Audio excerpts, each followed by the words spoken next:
నమస్కారం. ఈరోజు మనం చాలా ముఖ్యమైన, మనందరి జీవితాలను స్పృశించే ఒక అంశం గురించి మాట్లాడుకుందాం. మన చిన్ననాటి అనుభవాలు మనకు తెలియకుండానే మన ఈ రోజుని ఎలా ప్రభావితం చేస్తాయో లోతుగా విశ్లేషిద్దాం. సరే, మరి మొదలు పెడదాం. చాలాసార్లు మనకిలా అనిపిస్తుంది కదా, అసలు మన జీవితాన్ని నడిపించేది ఏంటే? ఏదో ఒక తెలియని శక్తి మనల్ని కంట్రోల్ చేస్తున్నట్లు. ఎందుకు ఒకే రకమైన తప్పులు మళ్ళీ చేస్తున్నామో అర్థం కానట్టు. దీని వెనుక కారణం మన గతంలోంచి వస్తున్న ఒక బలహీనమైన ప్రతిధ్వని కావచ్చు. ముందుగా మన బాల్యానికి సంబంధించిన ఆ ప్రతిధ్వనులు మన ప్రస్తుత జీవితంలో ఎలాంటి సాధారణ ఇబ్బందులుగా కనిపిస్తాయో ఒకసారి చూద్దాం. ఇక్కడ చూస్తున్న ఈ సమస్యలు, కెరియర్లో వెనక్కి తగ్గడం, నేను సరిపోను అనే ఫీలింగ్, చాలామందికి ఇవి అనుభవంలో ఉండేవే కదండీ. కానీ ఇక్కడే ఒక చిన్న విషయముంది. ఇవన్నీ పైకి కనిపించేవి మాత్రమే. అస్సలు కారణం మనం ఊహించిన దానికన్నా చాలా లోతుగా మన చిన్నతనంలోనే దాగి ఉండొచ్చు. సరే, మరి ఈ సమస్యలన్నింటికీ మూలమేంటి? సైకాలజీలో దీనికో చక్కని పదం ఉంది. అదే అంతర్గత బాల్యం లేదా ఇన్నర్ చైల్డ్.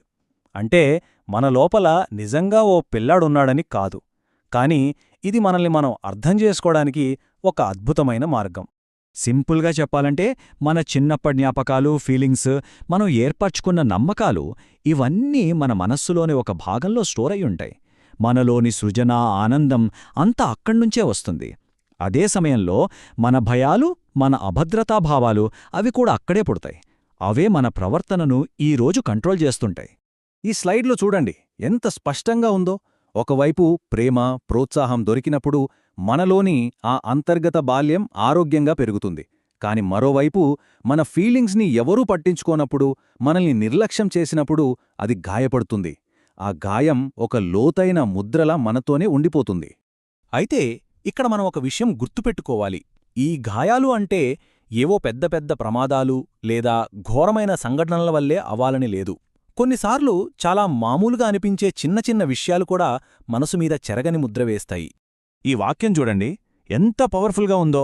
గాయాలు తరచుగా ఏమి జరిగిందో దాని నుండి కాకుండా, ఏమీ జరగలేదో దాని నుండి వస్తాయి. అంటే మనకు దెబ్బ తగలడం కన్నా, అవసరమైన సమయంలో ఒక చెయ్యుత అందకపోవడం, మన బాధను పంచుకోవడానికి ఎవరూ లేకపోవడం, అదే మనల్ని ఎక్కువ బాధిస్తుంది. దీన్నే ఎమోషనల్ నెగ్లెక్ట్ అంటారు. ఇక్కడ ఉన్నవి చూడటానికి చాలా సాధారణంగా అనిపించచ్చు. తల్లిదండ్రులు ఎమోషనల్గా అందుబాటులో లేకపోవడం, ప్రతిదానికి విమర్శించడం. కాని ఇవే రోజూ జరిగితే ఏమవుతుంది? అప్పుడు మనసులో నేను ప్రేమకు అర్హుడిని కాదేమో, లేదా నేను బాగా కష్టపడితే తప్ప నన్నెవరూ ఇష్టపడరు అనే నమ్మకాలు బలంగా నాటుకుపోతాయి. సరే, ఇప్పుడు ఇంకాస్త ముందుకు వెళ్దాం. ఈ చిన్ననాటి గాయాలు పెద్దయ్యాక మన ప్రవర్తనగా ఎలా మారుతాయో కొన్ని ఉదాహరణలతో చూస్తే మనకు ఇంకా బాగా అర్థమవుతుంది. ఇది చాలా ఆసక్తికరంగా ఉంటుంది. మొదటి ఉదాహరణ తీసుకుందాం. చిన్నప్పుడు ఒకరి మాట ఎవరు వినలేదు అనుకుందాం. వాళ్ల ఉనికిని ఎవరూ గుర్తించనట్టు వాళ్లు ఫీలయ్యారు. మరి దీని ప్రభావం ఎలా ఉంటుంది? ఆ సంబంధం చూశారా? చిన్నప్పుడు కనిపించకుండా పోయామన్న ఆ ఫీలింగ్ పెద్దయ్యాక ఇతరుల దృష్టిలో పడటానికి, వాళ్ళని మెప్పించడానికి ఎంత దూరమైనా వెళ్లేలా చేస్తుంది. లేదు అని చెప్పలేకపోవడం, ఇతరుల కోసం తమ సొంత అవసరాలను కూడా వదిలేసుకోవడం, ఇదంతా ఒక విషవలయంలా మారిపోతుంది. ఇప్పుడు రెండో ఉదాహరణ చూద్దాం. తల్లిదండ్రులు పిల్లల మీద వాళ్లు మోయలేనంత అంచనాలు పెట్టినప్పుడు ఏమవుతుంది? ప్రతిదాంట్లోనూ పర్ఫెక్ట్గా ఉండాలి అని ఆశించినప్పుడు దాని ప్రభావం ఎలా ఉంటుంది? ఎప్పుడూ ఫస్ట్ ర్యాంక్ రావాలి, ఎప్పుడూ గెలవాలి అనే ఒత్తిడిలో పెరిగిన వాళ్లు పెద్దయ్యాక ఒక చిన్న తప్పు జరిగినా తట్టుకోలేరు. వాళ్లు ఎంత పెద్ద విజయం సాధించినా దాన్ని సంతోషంగా ఆస్వాదించలేరు. ఎందుకంటే వాళ్ల మనసు ఎప్పుడూ నెక్స్ట్ ఏంటి, ఇంకా ఏం ప్రూవ్ చేసుకోవాలి అనే ఆలోచనలతోనే నిండి ఉంటుంది. ఈ ప్రతిధ్వని ప్రభావం అనేది ఎలా పనిచేస్తుందో ఈ ఉదాహరణతో మనకు చాలా స్పష్టంగా అర్థమవుతుంది. చూడండి. 1. సంఘటన అంటే కేవలం విజయాలు సాధించినప్పుడే మెచ్చుకోవటం. 2. దానివల్ల ఏర్పడిన నమ్మకం, నేను ఏదైనా సాధిస్తేనే నాకు విలువ అని. 3. దాని ప్రతిధ్వని అంటే పెద్దయ్యాక తప్పు చేయడానికి భయపడి పనిలోనే మునిగిపోయే ఒక వ్యక్తిగా మారడం. చూశారా గతం వర్తమానాన్ని ఎలా నడిపిస్తుందో? ఇప్పటివరకు మనం సమస్య ఏంటి, దాని మూలాలు ఎక్కడున్నాయో చూశాం.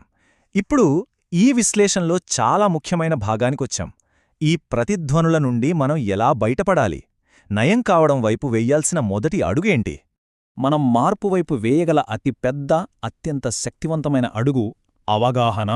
అవును, మన ప్రవర్తన వెనుక ఇన్నేళ్లనాటి గాయాలున్నాయని తెలుసుకోవడమే అదే సగం విజయం. ఆ విషయం మనకు అర్థమైన క్షణం గతాన్ని వర్తమానం నుండి వేరుచేసే శక్తి మన చేతుల్లోకొస్తుంది. అదే నిజమైన స్వేచ్ఛకు మొదటి మెట్టు. ఒక విషయం గుర్తుంచుకోండి, గతం మనల్ని ప్రభావితం చేయొచ్చు, కాని మన భవిష్యత్తుని శాసించలేదు. మన గతం నుంచి వచ్చే ఆ ప్రతి ధ్వని మన కథకు ముగింపు కాదు, అస్సలు కాదు. అది కేవలం ఒక చాప్టర్ మాత్రమే. కొత్త చాప్టర్ రాసుకునే శక్తి, అవకాశం మన చేతుల్లోనే ఉంది. ముగించే ముందు మనం అందరం ఆలోచించాల్సిన ఒక ప్రశ్న: మన కథ మనకు ఏమి చెబుతోంది? మన జీవితంలో పదే పదే జరిగే సంఘటనలు, మనల్ని వెంటాడే భావోద్వేగాలు, ఇవన్నీ మన గతం గురించి మనకు ఏమి చెప్పాలని ప్రయత్నిస్తున్నాయి? దీని గురించి తప్పకుండా ఆలోచించండి, ఎందుకంటే సమాధానం మన లోపలే ఉంటుంది.